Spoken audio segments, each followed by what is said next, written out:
जय आदेश मित्रांनो, तुम्हाला माझी एक वनस्पती दाखवणार आहे. बघा, ही वनस्पती शक्यतो भाताची आवना कापल्यानंतर आहे ना, ते वावरात उतरत असते.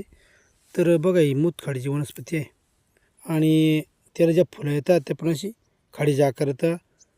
मित्रांनो, ही त्याची खायला जमत नाही. ती ना थोडी अशी कडसर लागते.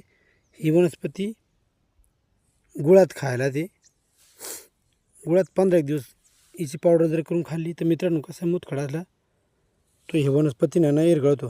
बघा, ह्या अशी त्याला फुलं येत असतात, बोंडा थोडी जिबीला चरका मारते. ही वनस्पती मित्रांनो, असा तिचा असा अस्मंतारासारखा ना वास येत असतो. तर प्रत्येक ठिकाणी भाताच्या आवनातून शकतो ही वनस्पती राहत असते. अतिशय गुणकारी वनस्पती मित्रांनो. बघा, ही मूतखड्यावर चालणार एकदम महत्त्वाची वनस्पती आहे. तर ही वनस्पती कुठे भेटली, सुकून पावडर करून गुळात हिच्या गोळ्या बनवून खायच्या असत्या. कसा आहे, मूतखडा 15 दिवसाचा पर त्या पडून जाणार.